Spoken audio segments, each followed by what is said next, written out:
Right, we're glad to be back. You're still watching The Breakfast Show if you're just joining us. My name is Sheikh Gay, otherwise called Lipsy G, Mariama Dem, otherwise called MC G. That's what you said the last time. Yeah, and then Zaki G G G G G. Exactly, exactly nafa or. Exactly naka koor gi. Ma méttiwul lool kay. Exactly yaa ngi or de. Yaa ngi ree de. daal wax bi sax tey moom. waaye moom mu ne mosta balaa moo ñëw loolu la wax ndax. Alula. Dama juum. Okay. Anyways. Anyway, let's take a look at the newspapers. Yeah, we have three newspapers with us. We have Standard, Fourier, and The Point newspaper. Now, the main headline on the Standard is Government to refund 10 million non-compliant expenditures to Global Fund. Asks police to investigate audit query. And Barrow assures business community of enabling environment at tax award ceremony. Standard wins most tax compliant media award, and NPP to name candidates on Wednesday. And Standard newspaper covers China's legislative session, and Gambia calls for urgent implementation of Doha Action Plan. Imam Sise preaches public accountability at Sali Kenya Gamo. EcoBank wins largest taxpayer award. National Assembly conveys first ordinary session today. 27 people arraigned for alleged drug offenses in Brikama. Government validates policy on open distance learning. President Barrow said we need to shift from depending heavily on foreign aid. And petrol still not available in many fuel stations. On the Point newspaper, Barrow reveals GRA revenue growth to about 12.8 billion since 2017, and USDC's probe blames median for Aki deaths in Gambia. NAM plays important role in post-pandemic recovery, Gambian Foreign Minister. GRA awards 31 most compliant taxpayers, institutions and individuals, and NPP to announce local government elections candidates before Friday. 2 Senegalese in police net, and Cuban medical brigade in Gambia rejects new U.S. aggression. These are the stories that some of the stories that we will be dealing with today. But first, let's begin with a story that has been making waves on social media, especially on Western Gambia. I think that's where I first saw these posts, where the government has been asked to refund 10 million non-compliant expenditures to Global Fund and asked police to investigate audit query. Following the leaking online of a letter from the Ministry of Finance suggesting that the government intends to refund the Global Fund $10 million queried by an internal audit report to have been spent without compliance with procedure. Government yesterday came up with a statement explaining how the issue came about and why it has decided to refund the money concerned. The Global Fund is the international funding and partner organization for the fight against malaria, tuberculosis, and HIV and AIDS control programs. Reliable sources told the Standard that the body has taken a strong position on the audit query of the management and its malaria component funds between 2018 January to September 2021 and demanded an urgent solution to the issue. The leaked letter from the Ministry of Finance revealed a proposal by government to refund the money in 4 installments within a period of 2 years. Clarifying the content of the leaked letter and government's position on the matter, the Ministry of Finance yesterday issued the following statement. It reads, Ministry of Finance and Economic Affairs is aware of social media posting of a letter to the Global Fund. The posting relates to a letter addressed to the Management Division of the said fund concerning a refund of non-compliant expenditures. The general public is hereby informed that the government is taking all necessary steps to address the findings relating to the audit of the malaria component financed by the Global Fund. This audit exercise was conducted in 2019 and the findings have been shared with government. The audit findings came from the regular internal auditing of the fund's operation by the Internal Audit Directorate of the Ministry of Finance. The matter was referred to the Ministries of Finance and Health, the sector and lead ministry of the funds for the fund's operation, and the executive was briefed accordingly. The conclusion of these consultations was to refer the matter to the Inspector General of Police for investigations. The IGP has since commenced the investigations. The IGP has since commenced the investigations, and the outcome will determine the agreed institution action to be taken.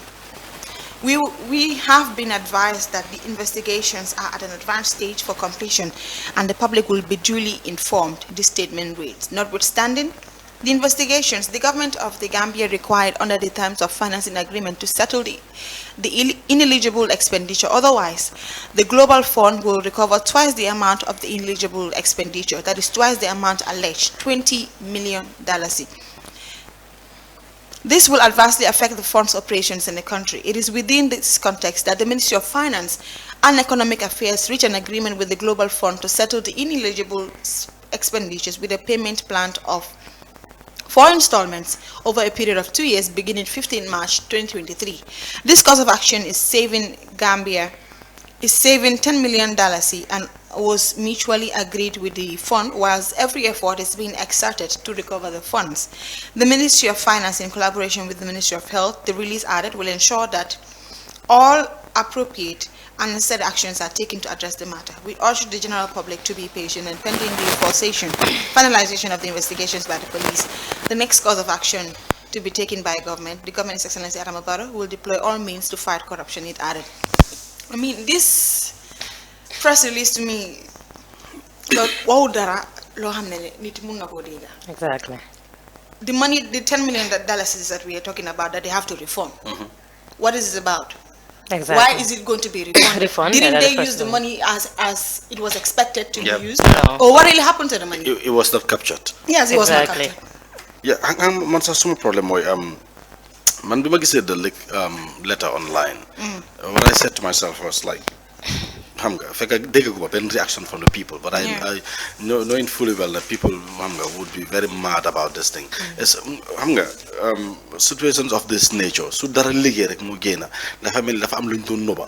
Obviously lig su amee dafa mel ni dafa am luñ doon nëbba. Xam nga léegi-léegi mun naa ñaaka nekk nëbba sax xëy na dañ ñu ngi ko doon prepare pour share ko.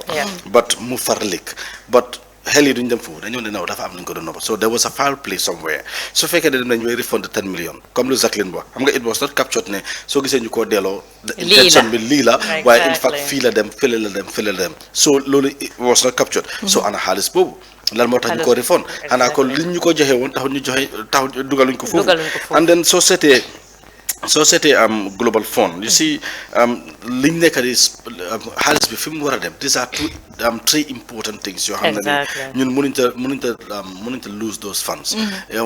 If we are to fight tuberculosis, if we are to fight malaria, if we are to fight HIV and AIDS, we definitely need those funds. Ba pare maa ngi gis mu ne this will adversely affect the fund's operation in the country. So lan mooy xew after all. I mean, Lisa gàcce sa, to be honest. Imagine, because funds yi nii soo gisee ñu ngi delloo 10 million boobu noonu suñ ko delloo wut moo nekk ne ñooñu duñ ñu fonati. Wow, and this is going to affect us. It's going to affect us greatly because the government cannot do it all. They need support from because other really then you need support from 50 million to 60 million dollars. Imagine loolu noonu. ñun fan lañ mën a amee xaalis boobu noonu. So corruption bu nekk di happen surtout Ministry of Health dañu war a bàyyi seen xel trop sax ñaata corruption scandals lañ involve a lot and then Gambia fii nii dañoo wax ne okay we are investigation bi su ñëwee sax who is hold accounted for kenn musuñ fii dismiss kenn koo xamante ne dafa involve in corruption. So lii nii soo gisee ñu ngi wax ne sax they are serious about it moo nekk okay now if you don't return that money you are not getting anything else. So man no la ko gisee. Yeah. Seriously, if that's not the case, duñ musona te lii 2018 audit lifting report la de. Imagine 2021. Imagine ba léegi we are in 2023. So si lii su li ko doon kenn du ko doon xam. They would have never come out ñu naan lii ak lii. Exactly. dañ ko doon def si lendem noonu rek. But investigation sax ñu ngi at a final stage. Exactly. But understand na the ministry but who exactly are they investigating? Understand na.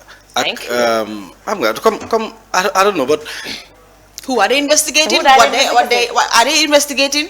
What have they done? Why are they investigating the Exactly. This is what I wanted to say because slowly they didn't understand everything. But yes, they're investigating. It's at a final stage. Doesn't mean they've not started because it's at the final stage. Yeah, they have. But can they investigate right now? Yeah. What's the reaction so far? They will not say because they don't investigate. But who are they investigating? I mean, I saw was on Gambia pointing out some people, Monica Balakande.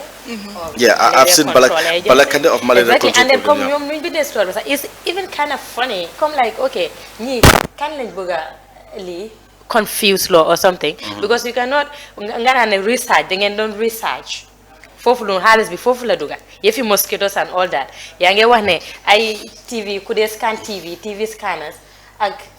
Come, they have nothing to do with like malaria or they have no knowledge about health issues. Ngana ne koku ñoo leen doon jappalé si yefi research bobu nonu.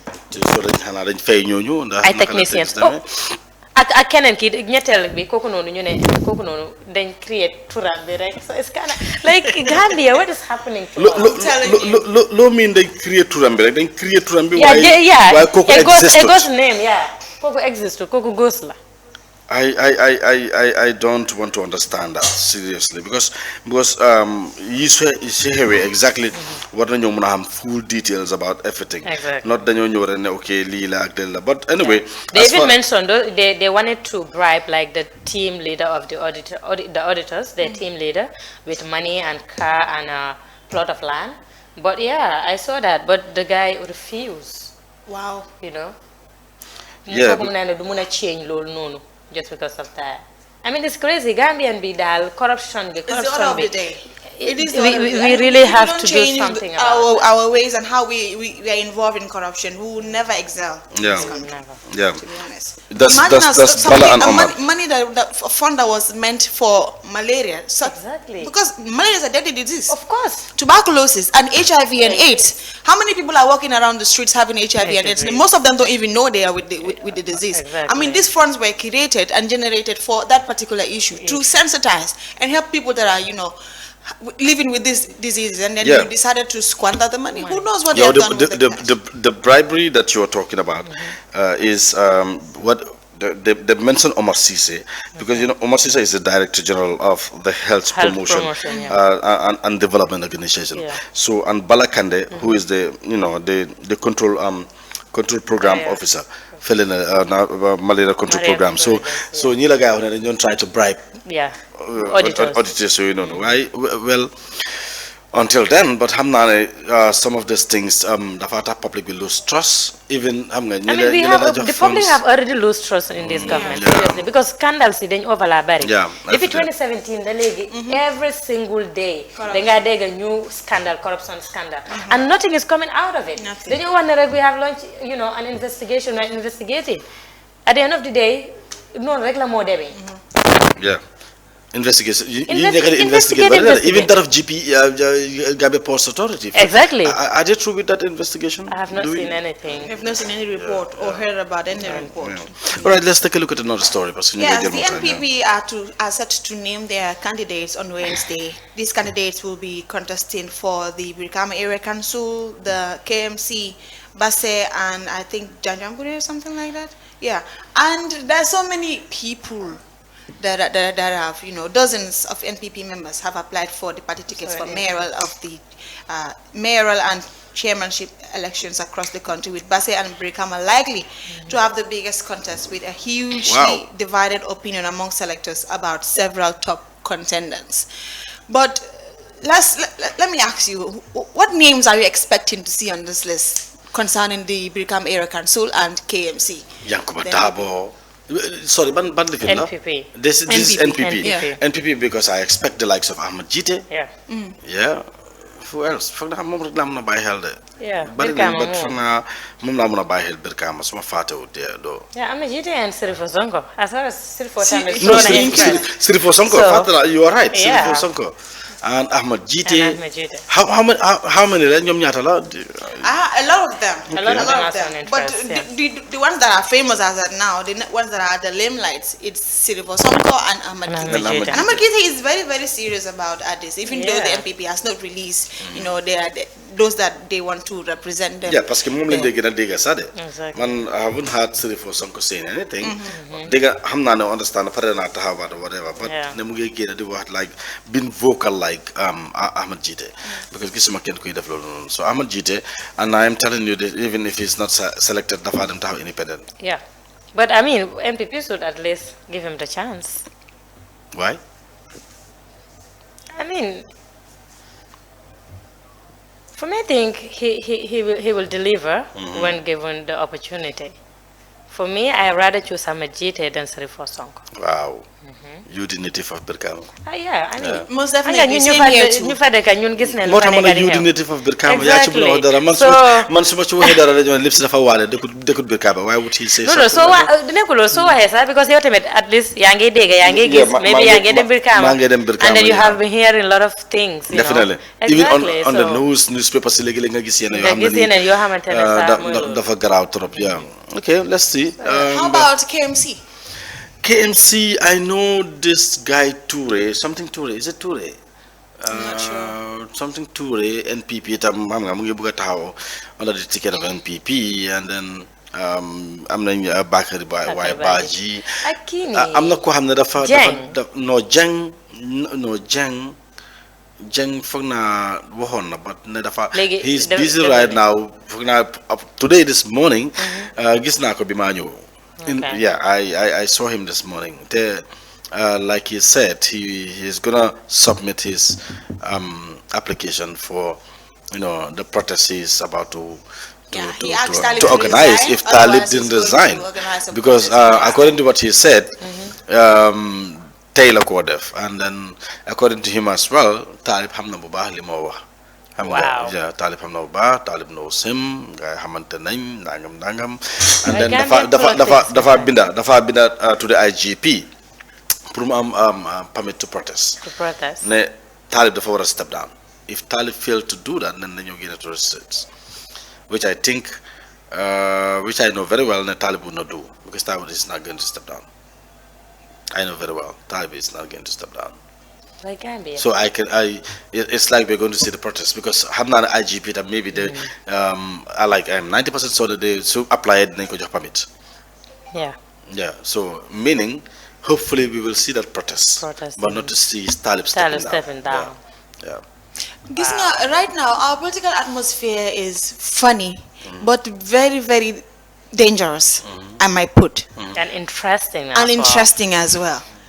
Because I don't see, the whole thing is confusing, from these allegations, from the Senabu Martin issue down to Jeng, pointing. There's so many accusing fingers that Jeng is pointing at Talib Bensouda. I am telling you. We don't want to say it right now, but he himself wants to be the one to, tell the public what is really happening. There's so many accusations against Talib. So many accusations. I just hope that they're not going to be personal, because at times they tend to, bring their personal issues. Yeah, it could be, but all I can tell is Jeng is very confident about what he is saying. Whether he said the truth or not, but he is very confident. And then according to Mom, I'm not reveal. And even if he has all these, facts and verdicts he has against Talib, I don't think Talib will resign, because Jeng has so many things against me. Let me resign before it. But I did say he's not going to resign. If he resigns, then people would say whatever Jeng is accusing him of is true. Exactly. No matter what amount of pressure Jeng put on Talib, it doesn't matter. Whatever pressure Jeng puts on Talib, matter what. Talib is determined to create change in his municipality. Talib would not resign. For a reason. Talib would resign. Amanda is so committed to creating change in his municipality. He has been creating, and he wants to create more change. I mean, someone that has, as of now, he has 45% support from the people of the Kanafe municipality. I mean, these elections are going to be really interesting. Just wait for the campaign period to kickstart. It's going to be really interesting. I'm telling you. I am telling you, because ñu bari ñu ngi xaar comme xam nga, because can you imagine, gis nga KMC, even without Jeng, man maa la ko wax, before election si di nga dégg beneen bu jógee feneen. parce que xeex bi dafa bari. Yeah, xeex bi dafa right now. xeex bi dafa bari. KMC di nga digga leneen lu jógee feneen and don't forget as well BCC. There was a time with councillors again and they were pointing finger at Rohey Malick Lowe and they accused him of certain irregularities. And I am telling you, if they still stood their ground, so elections are going to approach. Don't be surprised. So guy to counter attack or to do some or to say something else. Mother, it's going to be funny. It's going to be interesting. It is. Interesting days ahead. But anyways, we move on. As President Barrow has said, we need to shift from depending heavily on foreign aid. One thing about, there's one thing about mentioning the problem and not bringing out solutions. Sometimes people just come out and say, "Then what I leave out," and then you're not giving us, the right methods to use to avoid doing it again. You're telling us that we need to shift from depending heavily on foreign aids. How do we do that? What are the mechanisms put in place to avoid depending heavily on foreign aids? Right now, Gambia and our economy, if you're not dependent on foreign aids, kisumanyu, because ever since from the Jammeh regime down to his regime, 5 years until date, we have been dependent heavily on foreign aids. That they have been doing immensely on our economy. Okay, if you madam believe it is only because you're sonal suñ boppa gis nga su nekkoon dañ jubo and then you change your attitude even without foreign aid man. We can. It's only because the little concept this nothing lañ am suñ mind rek ne waaw xam nga mënuñ dal live without foreign aid. Come on. We can make it. Yeah, and he said we should not depend heavily on foreign aid. No, we should not depend heavily but to rely on domestic revenue mobilization. That's what I am telling you. We need to change our attitude. So we are willing. The fay tax, the different on domestic revenue even tourism we depend entirely on tourism. Nationally, we can do it. Yeah. Exactly. Sites. Domestic tourism. Sites. People can go there to support. People can contribute.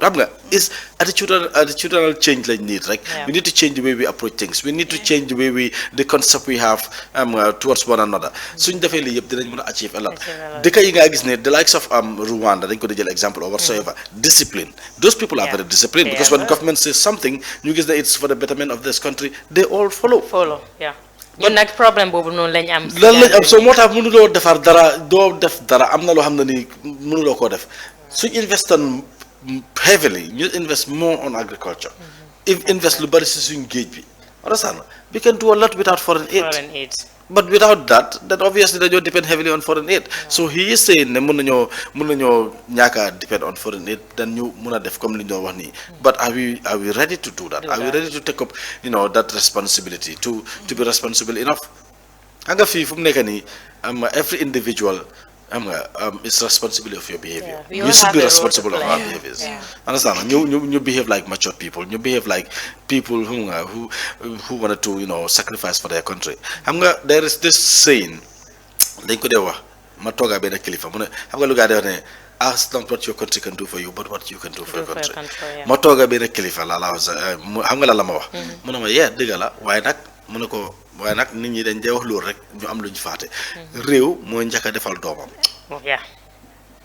soo déggee ngay xelaat ne ñu naan la bul xelaat loo sa réew di defal xelaatal looy defal sa réew dafa fekk nga mën a defal sa réew waaye jël ko ci bi nga mënutee dara parce que réew mi moo laa defar réew mi yow sa warugal la sa right la pour nga am hospital bi nga juddoo sa right la pour nga am the nursery school bi nga dem pour jàng elementary school sa right la pour nga dem primary school sa right la pour nga am health care sa right la pour nga am lii ak lii sa right la pour nga dem university dëkk bi moo war a provide all that soo demee ba university ba wàcca ba commencé jàng ba amal sa boppa nag foofu ngay toogee nag xelaat nag yow man war naa mën a defal suma réew soo réew bi mooy njëkk a defal doomam ba pare doom bi ëlbatiku mën a defal réewam waaye soo demee ba wax nit da ko bul seet la sa réew defal seetal li nga mën a defal sa réew dafa fekk kooku mën a defal boppam waaye ku mënu dara xamul dara amul benn avenue amul benn environment bi is not conducive amul dara ku mënta toog ba xelaat defaral réewam waaye réew mi mooy jag ba pare doomam war a toog xelaat na man kat suma réew defal na man nanga war naa def nangam imagine also if you are homeless you don't have a food to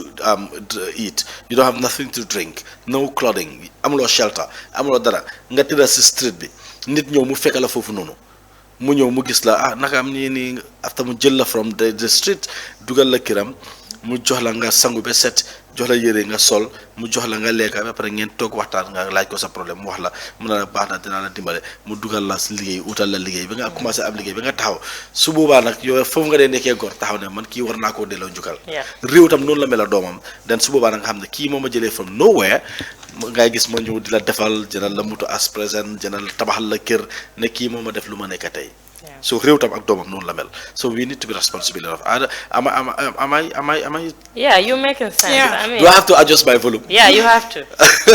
You can. Okay.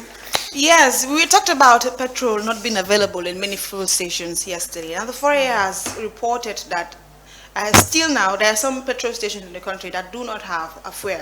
And according to this report here, you know, when I read the report here, Lipsy, the government said they could get fuel from Jar Oil, Oryx, and GNPC. But some drivers are complaining that they go to these mentioned petrol stations, still they don't sell fuel to them. In fact, I can remember when they said Jar Oil were able to secure like 1.5 million liters. Yeah. So, but 1.5 million liters, so if I get a low regular guy amount, then xanaa kay dañoo wax ne looloo jeex parce que tam soo demee si gas station si moto yaa ngi rang suba ba ngoon ba léegi essence amul su fekkee ne Jar Oil mun naa secure 1.5 million Oryx the same thing keneen the same thing then fooguma ne war naa mun a. And he said some are able to buy petrol from GNPC, but others said they are denied when they go to the mentioned government fuel stations. Didn't I tell you the last time I went to the friend and we were denied? Okay, I'm not funny. They're selling the fuel to people that they know. Yeah, exactly. That's what they're doing. Yeah. They're selling to those that they know. And duku. Exactly. Like I told you. Then you want the bunjai essence, then you sacrifice for yourself and laji, then even on Friday, you don't them jara. So we stop in different living gas stations.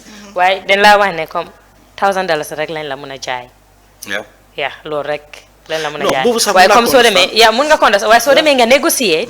Or you pull out something and they give you full tank. Is that fair? Yangi buga wane okay, demo buga nyep am. But you're not being fair, you're not being honest to yourself. Exactly, because so that 1,000 like because you get consider nyenen pour nyep am. Exactly. But da do def lu baax ba after nga then no matter how ma buga la convince or luma la buga jo, what man did it. Just stand you know live in a wreck. Stood your ground. Exactly. 1,000 then why did it? Malajo dara sangalima nga jaam. Is that crazy? Ngana yangi emale. No. Dina metti de xam naa. Gambia dal ñu suñu problems. Suñu problems yi mom du to be honest. And Barrow reveals that the GRA revenue grew to about 12.8 billion since 2017. It's a huge number. Which paper is that? The Point newspaper. For the control room to be able to. Barrow revealed that since his administration came into office in 2017, Gambia Revenue Authority's total revenue receipt has grown from about 8 million to about 12.8 billion in 2022, representing more than 60% increase. Speaking during the Taxpayers Awards ceremony held on Saturday at the Caribbean Beach Hotel, President Barrow added that in the same period, average monthly revenue collection also grew significantly from 664 million in 2017 to 1.6 billion in 2022. The numbers are huge, the numbers are, rising.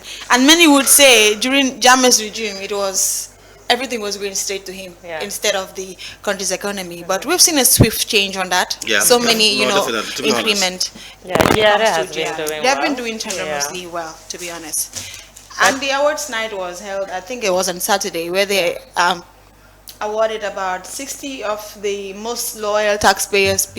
Such awards are good because. Do you think it's necessary? Like, the award might because I fight tax. This is something lo xamante dama ko wara def dama wara fight tax. Why nga ma in turn they organize a dinner pour lima. Okay, I understand and you want pour ñu muna promote come like voluntary living compliance and all that. But this is something that you're supposed to do. Yeah, For me, I don't I don't think it's necessary to be organized in such. Yeah, it is to man's understanding. I don't think it's wrong because not only in the Gambia because I'm not been award Mother Setan Senegal similar to this one. When I get new award companies. Yeah, maybe in Ghana. In Ghana, I don't think it's wrong. But the good thing is like coming out, it's encouraging because like look at EcoBank. Understand? You award EcoBank, award like Fatu, Fatu, even standard. The standard they were awarded and whatever. Then obviously dafa am benn hype bi gars yi di am so next season next year obviously dañ bëgg a wàcc foofu noonu dañ fa ko bëgg a maintain.